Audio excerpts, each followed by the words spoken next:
안녕하세요. 제대로 시작하는 기초통계학 7번째 챕터 7장의 두 번째 시간입니다. 가설검정의 두 번째 시간인데요. 여기서는 우리가 모집단의 평균에 대한 가설검정을 하게 될 겁니다. 지난 시간까지 우리가 가설검정을 어떻게 해야 되는지 의사결정하는 과정까지 우리가 알아봤는데요. 그 과정에서 벌어질 방법들을 우리가 평균을 기준으로 판단하는 그러한 가설검정 방법입니다.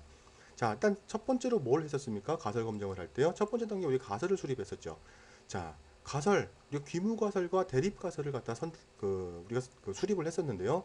귀무 가설은 뭐였습니까? 모평균이 계산된 어떤 특정 값, 통계량과 동일하다는 거죠. 그렇기 때문에 우리가 H0를 모평균과 표본 평균이 같다.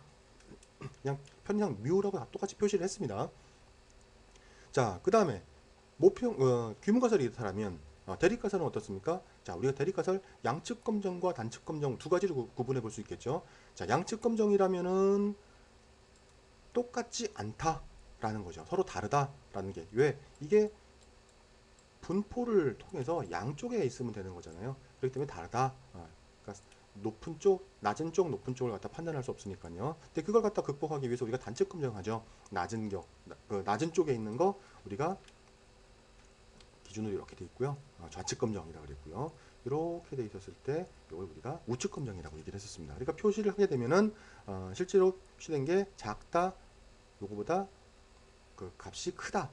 왜? 크다와 작다죠. 작은 쪽에 있으니까 기각되는 거고요. 이거는 큰 쪽에 있으니까 기각돼 버리는 겁니다. 이렇게 우리가 가설을 설정을 했다라면, 가설을 설정하고서 유의 수준, 어느 쪽에 있는 걸 기각을 할 것인지 설정을 했다라면, 어느 쪽에 있는 걸 갖다 기각할 것이 설정을 했다라면 우리가 유의 수준을 결정을 해야 됩니다. 유의 수준이라는 거는 우리가 귀문가설, 대립가설에 대해서 0.05 알파를 기준으로 할 것이냐, 알파를 기준으로 0.05에서 할 것이냐, 0.01에서 할 것이냐, 이걸 갖다 우리가 판단을 하는 건데요.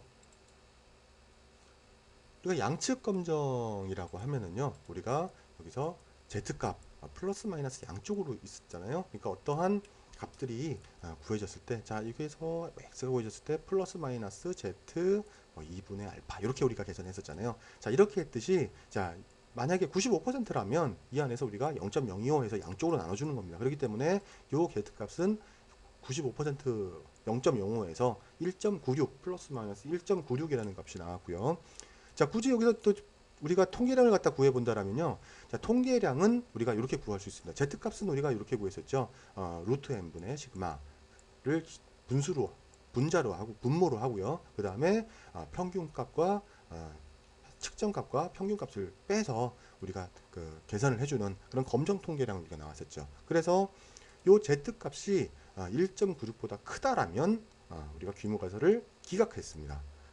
이 얘기는 뭐냐면 그림으로 보시면 어떤 표준 정규 분포가 있습니다. 표준화를 했죠. 그래서 이 값을 기준으로 해서 알파가 0.05인 값 기준은 여기서 이만큼입니다. 그래서 요 안에 들어오면은 우리가 귀무가설을 갖다 채택을 하게 되는 거고요. 이걸 벗어나는 거요. 기각을 하게 됩니다. 근데 요 값이 마이너스 1.96이 되는 거고요. 이쪽에는 플러스 1.96이 되는 겁니다.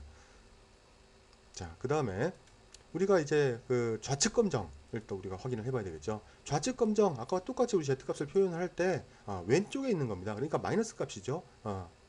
왜냐면은 우리가 보시면 이렇게 값이 나왔을 때 가운데가 0이었었잖아요. 그러니까 좌측이니까 여기 마이너스 값이 나오겠죠. 그럼 우측 검정이면 플러스가 되겠죠. 그래서 보면 이 값을 우리가 양쪽에다 뒀더라면 0.05를 갖다 나눠서 0.025로 나눴을 텐데 이게 아니고 한쪽에 다 있는 거잖아요. 그렇기 때문에 우리가 0.05, Z는 0.05를 기준해서 우리가 표를 찾아보니까 1.64라는 값이 기록이 되어 있습니다. 그래서 검정 통계량 Z를 구했을 때 이게 1.64보다 작다라는 얘기는 더 이쪽에 우리가 값이 위치한다는 거죠. 이쪽은 더 왼쪽은 기각력. 그렇기 때문에 H0를 기각할 수밖에 없습니다.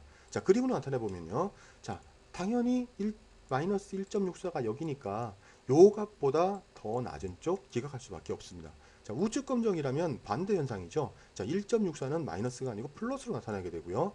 그 다음에 검정 통계량 값이 1.64보다 크면 여기 마이너스가 아니고 플러스입니다. 1.64보다 크면 우리가 H0를 기각을 하게 되는 겁니다. 그렇기 때문에 그림으로 보면 이렇게 우리가 확인할 수가 있겠죠. 자, 이렇게 우리가 개념적인 내용을 가설을 세우고 어떻게 기각을 할 것인지 우리가 유의 수준을 갖다가 정했다라면 그 다음부터는 우리가 좌측 검정, 우측 검정 혹은 양측 검정 어떤 걸 해야 될지 우리가 확인을 했습니다. 그 다음에 이제 우리가 실제적으로 이제 예제를 통해서 우리가 한번 알아보도록 하겠습니다. 이 예제 7-1은 앞으로 지금 풀어볼 뒤에 이제 예제들과 거의 겹치는 내용들이 많습니다. 그러니까 예제 내용이 겹치는 겁니다. 그렇기 때문에 좀 기억을 좀 해두시면 좋겠고요. 자, 예제 내용은 보면 자, 어떤 스포츠 이온 음료 아까 계속 말씀드렸던 거죠. 자, 300ml가 아닌 것 같아서 직접 조사를 해봅니다. 예, 그래서 표본 300개. 자, 우리가 표본 하나를 딱 설정한 거네요. 그래서 공장에 가서 공장에 갔든지 슈퍼에 가든지 가가지고 똑같은 이온 음료 300개를 갖다가 다 샀습니다. 그래서 직접 측정을 한 거죠. 근데 평균이 300ml라 그랬었는데 244.65라는 평균 값이 나왔네요. 244.65ml입니다. 그래서 표준 편차가 만약에 20이라고 했을 때 가설을 수립하고 0.05에서 좌측 검정을 실시하랍니다. 좌측 검정을 실시하라는 것은 이 얘기죠. 기재도로 해서 요거가 안 된다. 왜? 모자라는 것 같으니까. 그래서 요쪽만을 우리가 확인을 하는 그런 검정을 실시해 봅시다. 우리. 자, 우리가 이걸 갖다 분석하기 위해서 가설 검정을 하기 위해서 제일 처음 했던 게 뭐였었습니까? 우리가 가설을 수립을 했었죠. 그래서 H0는 뭐였었습니까? 우리가 300ml다. 뭐가 300ml? 평균 값이 우리가 300ml가 될 것이다.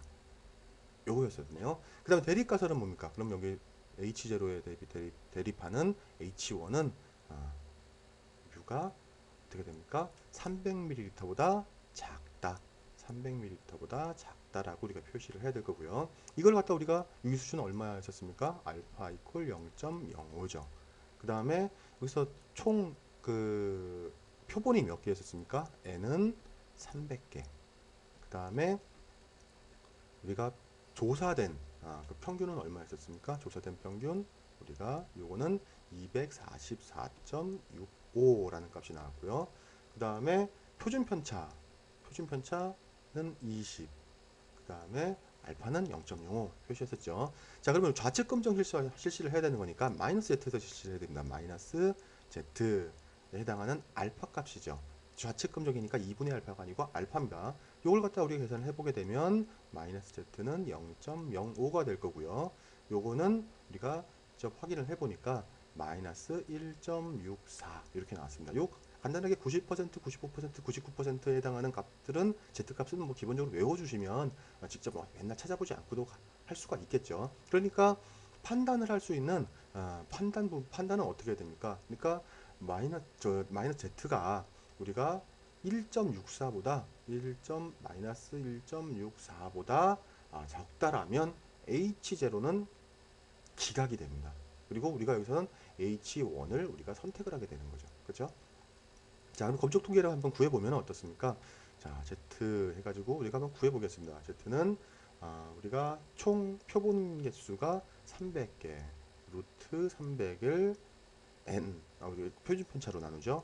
표준 편차를 나눠서 그 다음에 우리가 평균에 해당하는 244.65 마이너스 평균이라고 우리가 알려져 있는 300을 빼게 되면 얼마가 나오냐면 마이너스 47.935가 나옵니다.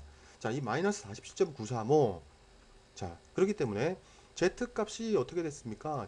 나온 Z값은 1.64보다 작게 나왔죠. 요걸 만족했습니다. 그래서 우리가 어떻게 판단을 합니까?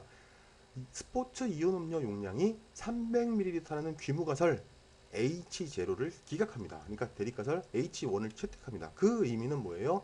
이 스포츠 이온 음료는 300ml가 되지 않는다. 이렇게 판단하시면 됩니다. 자, 그럼 이제 우리 엑셀로도 한번 풀이를 한번 해봐야 되겠죠? 엑셀로 풀이를 해보면 일단 그 표본 개수와 평균, 그 다음에 주어진 300ml, 그 다음에 표준 편차, 그리고 유기 수준을 갖다 미리 입력을 해놓은 다음에 Z값은 직접 계산을 하셔야 됩니다. Z값을 직접 계산을 해보면 우리 이런 값이 나오죠. 처음에 C3 요거 마이너스 300ml였습니다. 300. 자, 요거를 갖다 우리가 나눠줬었죠. 나눠주고 뭘로 나눠줬었냐면 요 표준 편차를 나눠준 루트 값이죠. 루트 값 우리 함수가 sqrt라 그랬었고요. 자, 요거를 해준 우리 b3 값 300에 해당하는 거요. 이렇게 해주면은 우리가 해당하는 값이 나온다. 똑같이 47점 마이너스 47.9345 이렇게 해가지고 나왔네요. 자, 이렇게 나온 값은 우리가 어떻게 판단을 합니까? 우리가 판단을 했을 때 실제로 그 마이너스 z 값이 마이너스 z 값이 마이너스 1.64니까 64보다 더 작다 그러면 규모가설을 기각하고 대립가설을 채택한다. 이렇게 하면 된다고 했습니다. 혹시 이해되셨나요?